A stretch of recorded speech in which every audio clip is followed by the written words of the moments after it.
Hey everybody, today we are going to talk about seismic slope stability analysis. How do you modify a methodology we use to compute a factor of safety against failure under seismic conditions?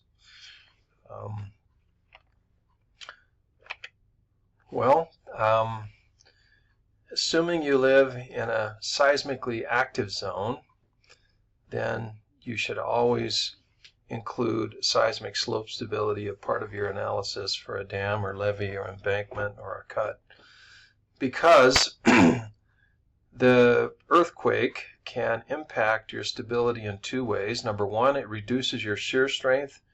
It causes the slope to experience undrained shear conditions, and it also increases the forces driving failure due to horizontal ground motion. So the earthquake can cause, motion back and forth in this direction, which basically increases the forces driving failure. So this reduced shear strength, so it reduces the forces resisting failure in the numerator and increases the forces driving failure in the denominator. So the net effect is to reduce the factor of safety. So we definitely need to take it into consideration. There are some famous examples. We've talked about this one earlier. In 1971, there was the San Fernando earthquake in California, and the lower San Fernando Dam failed, leading to a near disaster. And so it turns out they had some hydraulic fill sand in the dam, and it liquefied. So they did a really detailed analysis of the soils, did a lot of borings after it failed, and then reconstructed where those were located and determined that this whole section here liquefied during the earthquake. So this is the strength reduction we're talking about. There's also horizontal back and forth motion. And here's an aerial photo taken. This is the dam over here. You'll notice that there was just this very thin ridge of soil left. You can see another diagram here. So this is before the earthquake, and this is after the earthquake. And there's just this tiny ridge left, holding the water back. Had the water been at the maximum level, it would have surely overtopped and failed. There were about 100,000 people just directly below this, so it would have been a massive loss of life that was narrowly averted, and this caused a lot of attention to be paid to seismic slope stability. Okay, so how do we go about modifying our analysis procedures?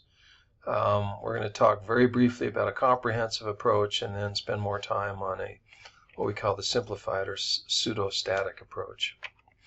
So with a comprehensive approach, we basically build a finite element mesh of the dam, or the slope, and do a very sophisticated analysis of stresses and strains caused by you can input an acceleration time history, and that would then generate a set of predicted pore pressures and reduced shear strengths, which you could then feed into a conventional limit equilibrium analysis equation to calculate the factor of safety. So there is more sophisticated software that allows this kind of analysis.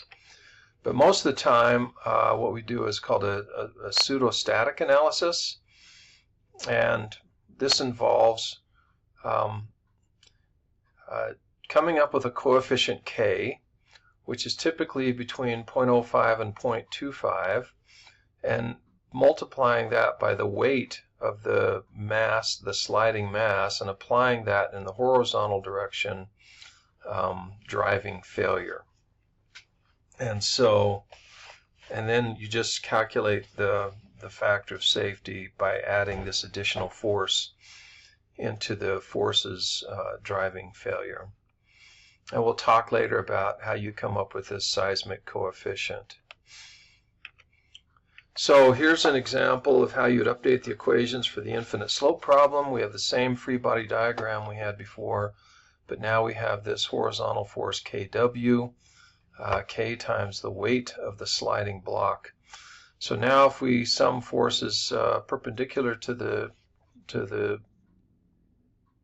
sliding failure surface, we get N equals W cosine beta minus K W sine beta. So this is the new term. And then the shear force is W sine beta plus K W cosine beta. And then, of course, the weight W is gamma LZ cosine beta as before. And so this is the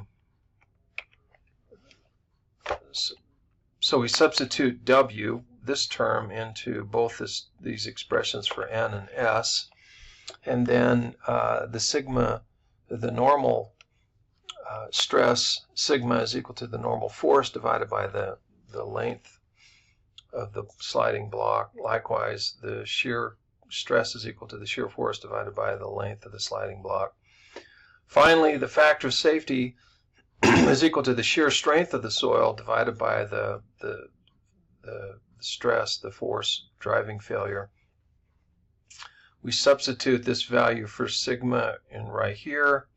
We substitute this expression in for tau in the denominator, and we have this factor of safety. And so this becomes this is the factor of safety we would use for the infinite slope case, taking into account this pseudostatic weight factor minus kW.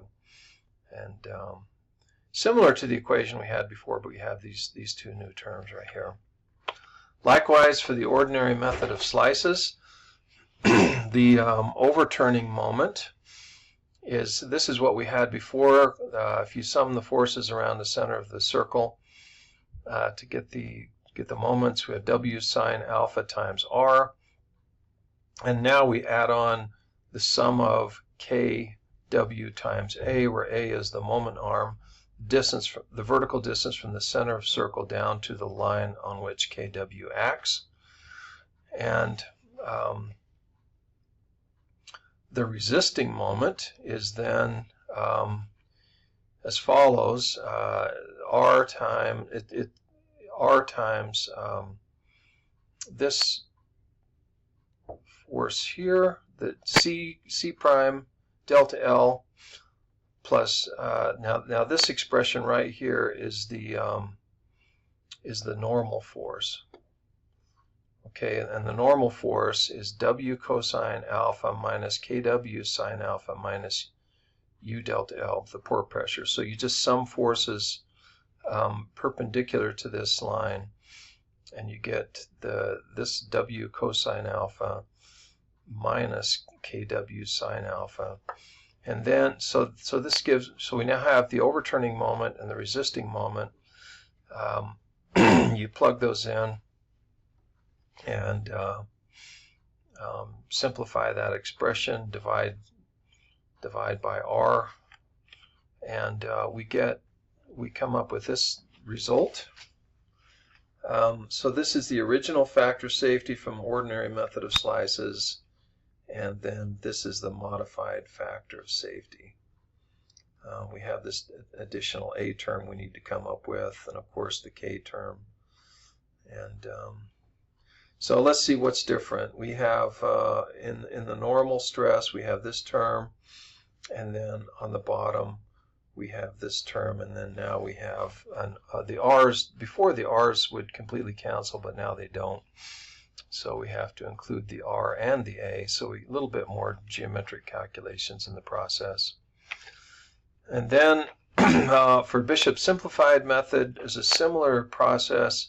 I'm not going to go through all the steps involved in deriving this, but this is the original Bishop's simplified method, and this is the modified method that we get by including the KW term in the slice, and you notice there are some differences here.